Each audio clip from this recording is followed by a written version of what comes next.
turabahaye kaze mwese banywanyi bakunzi bacu mubandanya mudukurikirana muherereye ijya mu makungu ya kure, muri ku mugabane w'abanyamerika badukurikirana muherereye ku mugabane w'abanyafurika muri Kenya, Zambia, Uganda, muri ngaho ku mugabane w'abanyaburaya mu bihugu bitandukanye, mugabane wa Aziya, muri ngaha kandi mu bihugu vy'ibibanyi, ubuseruko muri Tanzania, uburaruko mu Rwanda, uburengero muri Kongo, ubumanuko ngaho muri Zambia, abari ngaha mu gihugu cacu Burundi, intara, amakomine, mitumba, ubucimbira, imisozi bigiye bitandukanye bivanye naho buri umwe wese adukurikirana aherereye. Mwese ndabahaye kaze.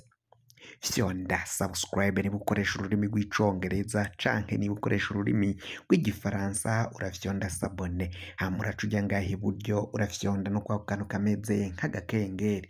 Amakuru, ibiganiro dutoza umwanya ku mwanya bizoja bigushikira aho uzoba uherereye hose kw'isi.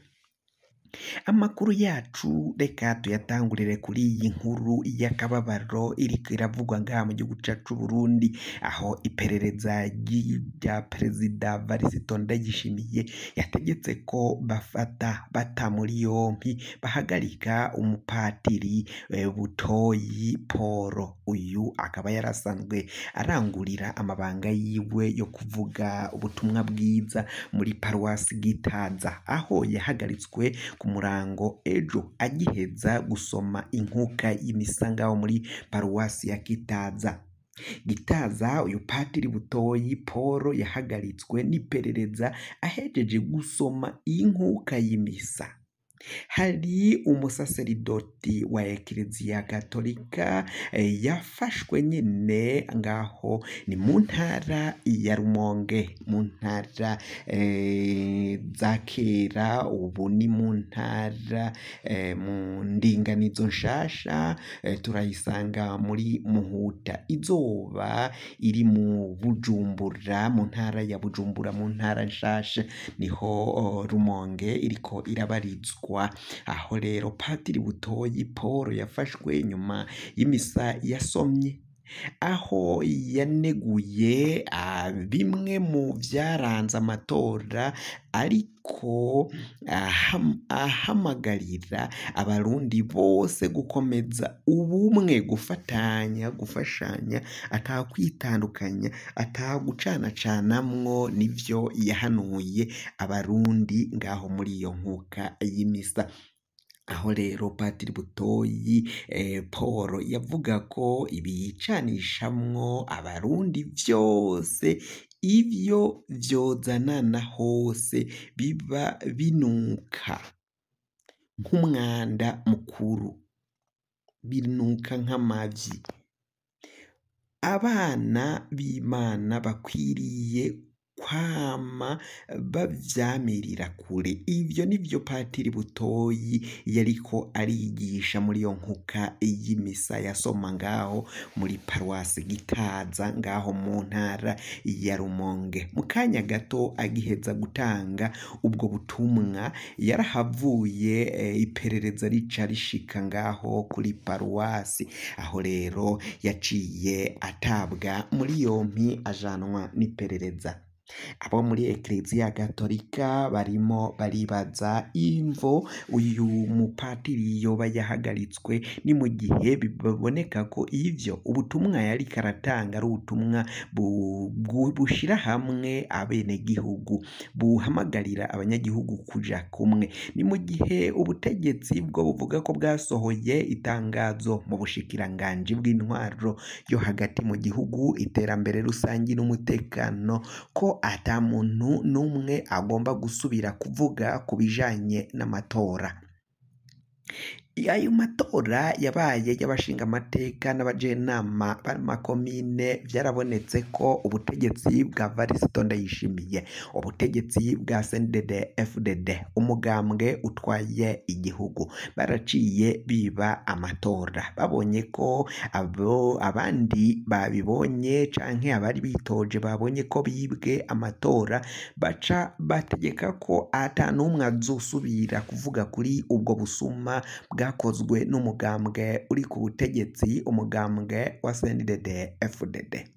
Patiri rero kuba yariko arahamagarira abenegihugu ko bagomba kuja hamwe bakishira hamwe ntihagire uwuzoza bacanishamwo afatiye kuri iki n'iki iyo cozana na hose, ariko arigisha. Iperereza ry'Uburundi ryaraciye rihita rihamagara abari ngaho mw'ikereziya, baca barahamagara ko patiri yasubiye kuvuga ku matora, kandi ivy'amatora umushikiranganji Maritino Ninteretse yaraciye abihagarika ko atawuzosubira kubivugako.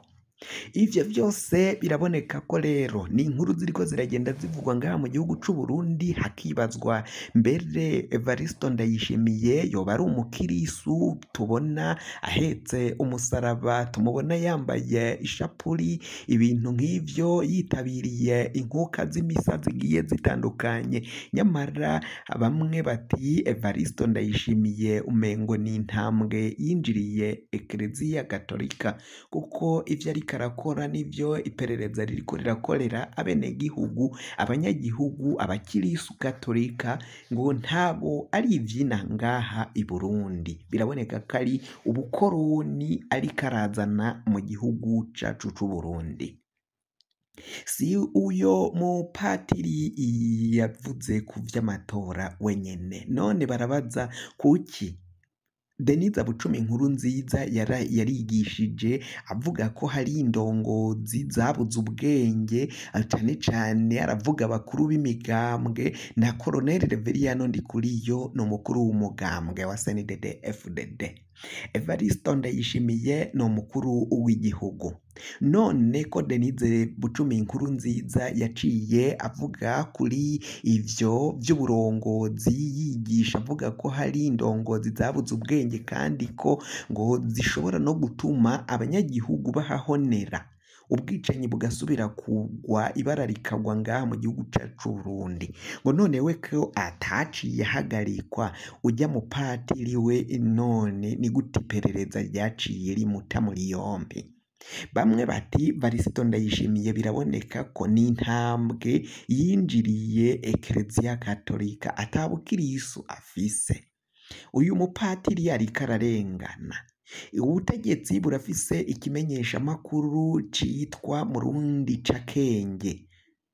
Murundi Cakenge ni ikimenyesha makuru c'ubutegetsi gikoreshwa na CNDD-FDD mu kunenga no kugutuka abatavuga kumwe n'ubutegetsi canke uwavuze amabi y'ubutegetsi. Ico kimenyesha makuru Murundi Cakenge nico gihita kiza kikandika kivuguruza canke kivuga ko ivyo umuntu yavuze, umuntu naka yashikirije ari ububeshi busabusa. Cane cane arakunda kwibasira Pacifique Nininahatswe.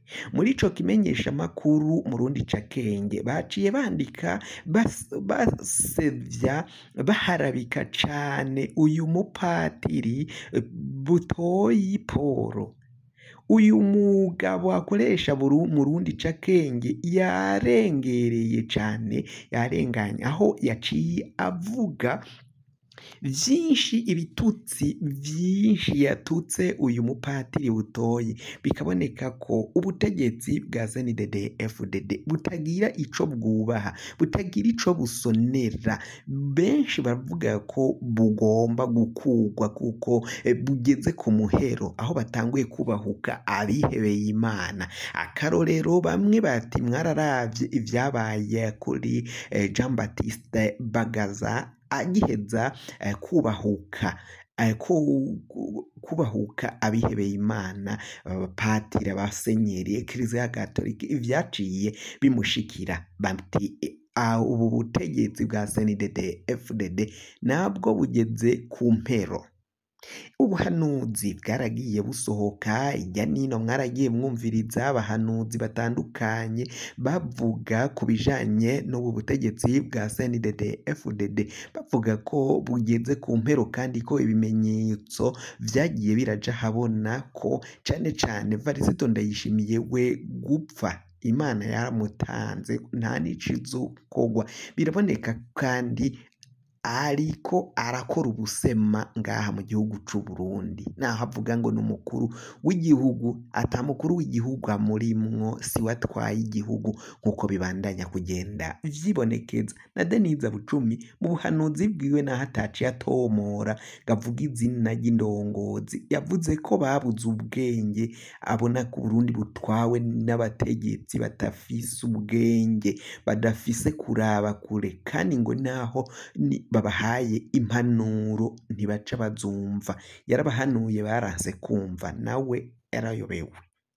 Kugira ngo amakuru mwene nkaya aza gushikira, wafyonda subscribe niba ukoresha ururimi rw'icongereza, canke niba ukoresha ururimi rw'igifaransa urafyonda sabone, hama uraca uja ngaha iburyo urafyonda no kwa kantu kameze nk'agakengeri. Amakuru, ibiganiro dutoza umwanya ku mwanya bizoca bigushikira aho uzoba uherereye hose kw'isi. Mwe mwajeje gufyonda subscribe kandi tukaba tubakengurukira cane, muri abo kubahwa. Amakuru yacu nakagaruka, nagahwane, ndabikebanuye.